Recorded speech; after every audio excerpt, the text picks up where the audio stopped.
สวัสดีค่ะพ่อแม่พี่น้องสวัสดีFCทุกท่านเนาะค่ะกลับมาพบมาพอกับเจตาพารวยคือเก่าค่ะในทางช่อง YouTube เนาะมื้อนี้เจตาก็จะวางแนวทางของลาวพัฒนาค่ะลาวพัฒนาเป็นของหมู่บ้านนี่เนาะค่ะเห็นอยู่นี่จะเป็นแนวทางของลุงส่งเนาะค่ะของลุงทรงค่ะพี่น้องเพิ่นเข้าไป81บน2ตัวเนาะค่ะ81ของลุงส่งวิ่งลูดบนล่างเข้าไปทั้งบนทั้งล่างเนาะค่ะวิ่งลูดบนล่างบน8ล่าง4ค่ะของลุงทรง FC ลุงทรงเป็นจังไดค่ะมีไผหมานมีไผโชคดีน้ำเพิ่นบ่ได้ตามได้วิ่งได้ลูดน้ำลุงทรงบ่ค่ะได้ก็ดีใจน้ำนะคะเนาะ FC ลุงทรงไผตามไผใดก็ดีใจน้ำเพิ่นค่ะดีใจน้ำเนาะ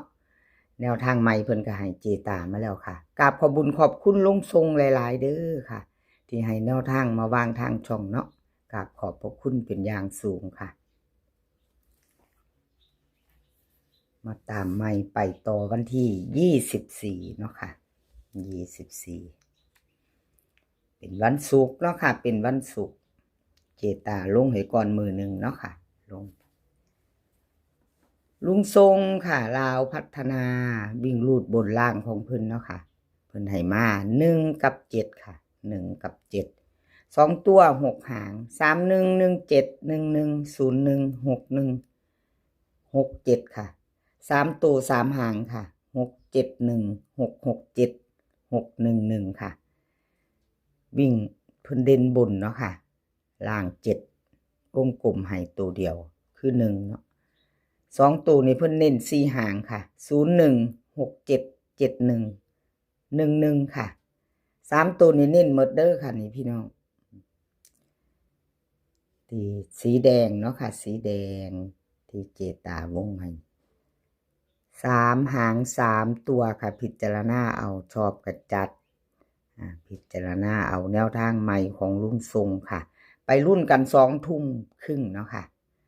วันศุกร์ลาวพัฒนาแนวทางลุงทรงเนาะแคปหน้าจอค่ะแคปหน้าจอใครจะไปต่อกับลุงทรงแคปหน้าจอไป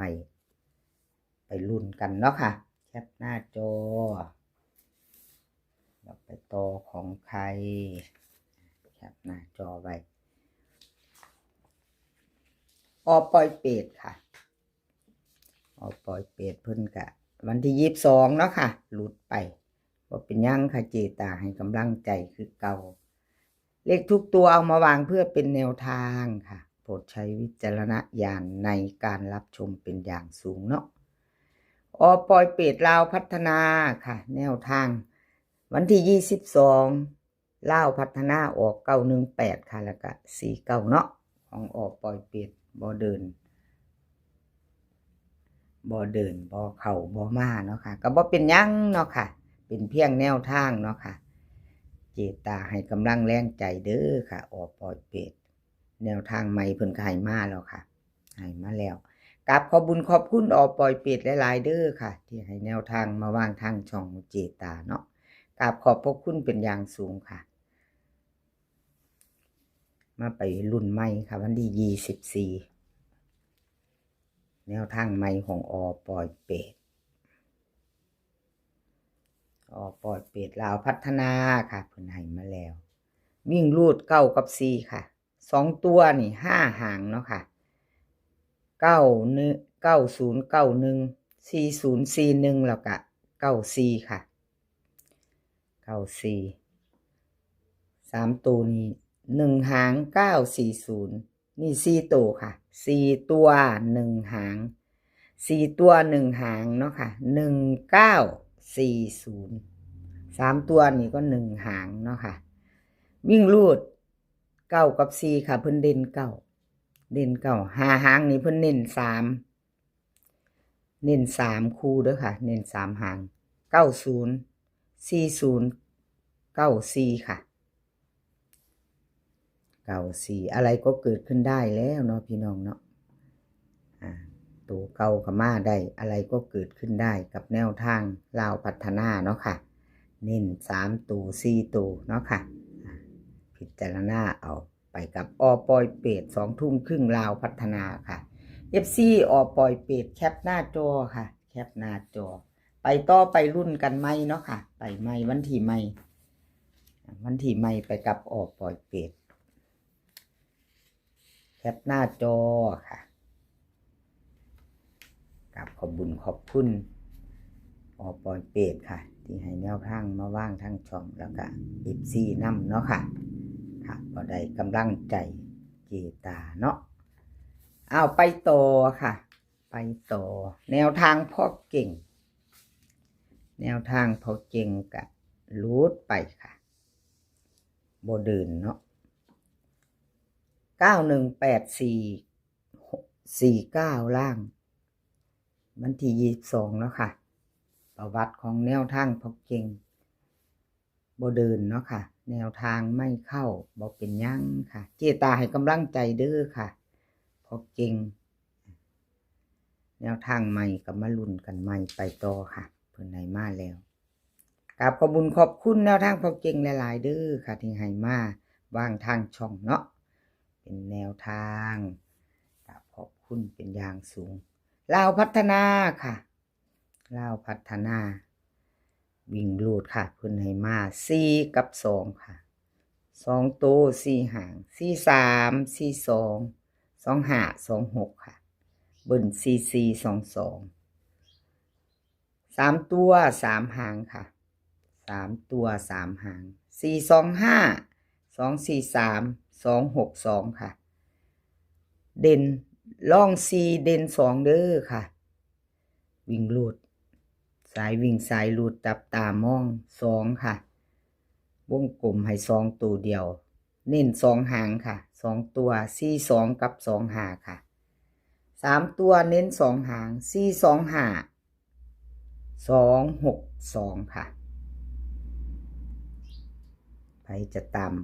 แนวทางพ่อเก่งกับแคปหน้าจอเนาะค่ะตามต่อวันที่24เป็นวันศุกร์เนาะเป็นวันศุกร์ค่ะวันที่24แคปหน้าจอแล้วไปต่อรับชมรับฟังเป็นเพียงแนวทางเนาะค่ะพี่น้องเป็นเพียงแนวทางมีเข้ามีหลุดเนาะเอาไปต่อค่ะเลขรับวงในก็หลุดไปเนาะค่ะรับวงใน91849วันที่22รับวงในหลุดไปไม่เข้าเนาะบ่เดินมาไปเบิ่งใหม่ตามต่อค่ะเจตาให้กำลังแรงใจเด้อค่ะเลขรับวงในกับขอบคุญขอบคุณแนวทางค่ะที่ให้มาวางทางช่องของเจตาเนาะกับขอบพระคุณหลายๆค่ะมาไปต่อกันใหม่ FC เลขรับวงในเตรียมแคปหน้าจอเด้อค่ะไปไม่มีอะไรแน่นอนเนาะเป็นเพียงแนวทางเนาะค่ะเป็นเพียงแนวทางวิ่งลูดค่ะเพิ่นให้มา3กับ6 2ตัวนี่3หางเด้อค่ะ3หาง3 4 3 5 3 6เบิ้ล33ค่ะเบิ้ลกับหางเดียว3ตัว2หาง3 6 3 6 3 5วิ่งลูดเพิ่นเด่น3ตัวเดียวค่ะล่อง6 2ตัวนี้เน้น35กับ36ค่ะเพิ่นวงกลมให้เลขกลับวงในเนาะค่ะ3ตัวนี่ก็หางเดียวค่ะเพิ่นเน้นให้363เนาะเอาไปพิจารณากันค่ะชอบก็จัดขัดก็ผ่านแคปหน้าจอไว้รุ่นกันไหมถ้าชอบเนาะค่ะชอบก็จัดขัดกับผ่านคือว่านล่ะ FC ใหม่ถ้าเข้ามาเห็นคลิปนี้ชอบคลิปนี้เนาะค่ะในทางช่องของเจตาพารวยยังบ่ทันกดติดตามค่ะกดติดตามเนาะค่ะแล้วก็อย่าลืมกดกระดิ่งแจ้งเตือนเด้อค่ะ FC กระดิ่งแจ้งเตือนจะได้บ่พลาดคลิปใหม่ๆถ้าเจตาลงไปเนาะค่ะจะได้เห็นลงปุ๊บเห็นปั๊บเนาะแนวทางลาวพัฒนาเนาะค่ะคลิปนี้ขอให้พี่น้องโชคดีเด้อค่ะแล้วมื้อนี้ก็ขอให้สุขภาพร่างกายแข็งแรงกันทุกคนค่ะมีความสุขแล้วก็สุขภาพร่างกายแข็งแรงสุขภาพมากก่อนเสมอเดินทางไปไสก็ขอให้ปลอดภัยค่ะเดินทางไปขอให้มีโชคกลับมาขอให้มีชัยกราบขอบพระคุณหลายๆ คลิปนี้ก็สวัสดีค่ะ